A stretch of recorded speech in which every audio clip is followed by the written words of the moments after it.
Salut à tous et bienvenue sur le travail de l'ombre. Après ce Guingamp OM, j'aurais pu vous parler de la 100e de Rudy Garcia à la tête de l'OM et y faire un bilan. Un bilan qui aurait pu en surprendre plus d'un si je m'étais appuyé uniquement sur les statistiques. Ou j'aurais pu vous parler de cette incapacité chronique que l'on a à sceller définitivement les rencontres, et ça même si on mène 2-0. Ou j'aurais pu vous parler également de Florian Thauvin et de ses prestations médiocres qui ne peut plus se cacher uniquement derrière ces très belles statistiques. Mais j'ai choisi de m'attarder sur Jordan Amavi. Ça dure depuis des mois, pour ne pas dire depuis le début de la saison. Notre talon d'Achille est clairement identifié au poste de latéral gauche et porte un nom, Jordan Amavi. Absence de concurrence, cruel manque de confiance, lacune technique ou tactique, les raisons peuvent être nombreuses pour justifier ses performances. À l'opposé, à contrario, Sakai est le latéral sur lequel on a le plus de certitude. Rares sont les matchs où le samouraï ne répond pas présent. Cette rencontre à Guingamp est donc le prétexte idéal pour comparer leur manière de défendre sur des phases de jeu similaires. Et même si l'envie est grande d'aborder une multitude de points qui les diffèrent, malheureusement je suis limité dans le temps pour mes vidéos, donc j'ai opté pour un point, un seul, mais le plus flagrant. Celui qui se répète à chaque match, qui n'est pas corrigé et qui nous pose le plus grand des soucis. Le cadrage du porteur du ballon avec l'utilisation du recul-frein. Oula, c'est un peu compliqué, un peu flou tout ça pour toi. Pas de panique, place aux images pour éclaircir tout ça. Et commençons donc par le bon exemple, l'élève modèle, Sakai. Ici, il va devoir jouer un 1 contre 1 face à Thuram. Observez la distance qui les sépare au départ. Allez, j'appuie sur play et pause. Premier constat, au moment où Thuram reçoit le ballon, l'espace entre lui et le japonais s'est considérablement réduit. En effet, Hiroki s'est rapproché de son vis-à-vis très vite pendant que la passe a eu lieu en fait. Voilà ce qu'on appelle cadrer le porteur du ballon. C'est tout simplement réduire au maximum l'espace entre toi et ton adversaire. Le réduire davantage, c'est prendre le risque de se livrer trop vite et de se faire éliminer bêtement.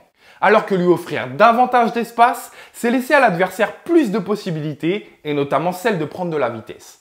Sakai ici est donc à distance idéale.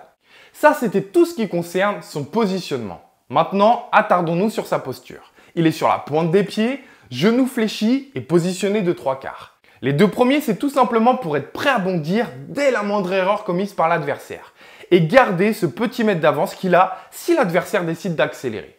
La position de 3/4, c'est également pour être prêt à accélérer et pour bloquer davantage l'axe du terrain, la zone la plus dangereuse, surtout face à un joueur comme Thuram, un droitier qui joue à gauche. Sakai donc ici, de par sa posture, force presque Thuram à déborder, où il va se retrouver complètement pris au piège en manque d'espace entre les lignes du terrain et Sakai. Le Guingampais se retrouve donc forcé de reculer. Et voilà comment on neutralise, rend inoffensif un adversaire avec un bon cadrage et un recul-frein réussi. Voyons maintenant ce que fait Amavi dans des circonstances similaires. Déjà au départ, on peut constater qu'entre Amavi et son vis-à-vis, il y a beaucoup plus de distance. Est-ce un problème ? À vrai dire, pas vraiment, s'il parvient à réduire très vite l'espace en profitant par exemple d'un contrôle un peu difficile. Regardons. Malheureusement, vous le voyez, lorsque le Guingampais a la parfaite maîtrise de son ballon, Amavi l'a très peu resserré, bien trop peu. Conséquence, l'adversaire peut accélérer balle au pied très facilement et même s'il commettait une petite erreur de maîtrise dans sa conduite de balle par exemple, Amavi serait trop loin pour en profiter et intervenir. Maintenant, regardons sa posture. Il n'a pas les genoux fléchis, il n'est pas sur la pointe des pieds pour être prêt à bondir au plus vite. Quant au positionnement de 3/4, il n'est pas du tout marqué. Conséquence, l'adversaire accélère, met en difficulté Amavi et peut même trouver une position de frappe en rentrant dans l'axe. Alors oui, je sais, les plus malins d'entre vous me diront que sur la fin de la séquence, Amavi laisse son marquage à Luis Gustavo suite au dédoublement. Et vous avez raison, mais au départ, si le porteur de balle peut accélérer, prendre de la vitesse et trouver une position de frappe, c'est bien à cause du mauvais cadrage et du mauvais recul-frein effectué par Amavi. On est d'accord ? Ok, donc maintenant, enchaînons de manière un peu plus rapide parce que vous allez voir, c'est exactement la même chose à chaque fois. Même s'ils sont deux ici face à lui, ça ne change absolument rien. La distance entre lui et le porteur de balle est énorme au point que sur cette séquence, placé où il est complètement inutile. Conséquence, le porteur de balle a tout le temps de lever la tête et d'ajuster son centre. Et wow, action très dangereuse. Allez, je vous remets une séquence, mais cette fois avec Sakai pour pouvoir comparer de nouveau. Il y a cette distance avec Thuram qui est intéressante au départ, mais qui va grandement se réduire au moment où il va recevoir le ballon. On a donc un cadrage parfait. Puis, on a un recul frein qui l'est tout autant avec ce positionnement de 3/4 qui force presque Thuram à déborder. Enfin, on a cette attitude genou fléchi, pointe des pieds, qui lui permet de conserver ce petit mètre d'avance qu'il a au départ jusqu'à la fin du débordement pour pouvoir intervenir. Et on termine enfin avec cette dernière séquence quasiment similaire à la précédente, mais cette fois avec Amavi. Et vous allez le voir, elle est beaucoup moins bien gérée et les conséquences s'en ressentent. On constate encore une fois que la distance de départ ne se réduit pas lorsque le Breton reçoit le ballon et que la posture n'est pas exemplaire, ce qui laisse à l'adversaire la possibilité d'accélérer, de crocheter et de centrer pour marquer. Vous remarquerez également que le centre est contré par Amavi, mais pas suffisamment puisqu'il est simplement ralenti.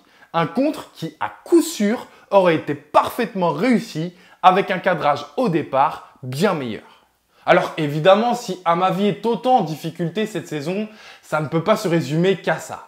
En revanche, effectivement, depuis le début de la saison, c'est un problème qui se répète sans cesse et qui nous coûte beaucoup trop de buts. Mais alors, pourquoi ne pas régler ce problème? Pourquoi ne pas travailler sur ce point et ne plus revoir ces erreurs? Sincèrement, je ne sais même pas quoi vous répondre parce que oui, effectivement, avec un peu de travail, j'ai l'impression que ça peut se corriger rapidement. Voilà, sincèrement, je ne sais même pas quoi vous répondre, à part peut-être un manque de travail. Voilà, je vous dis à très vite pour une prochaine analyse sur le Phocéen et allez loin.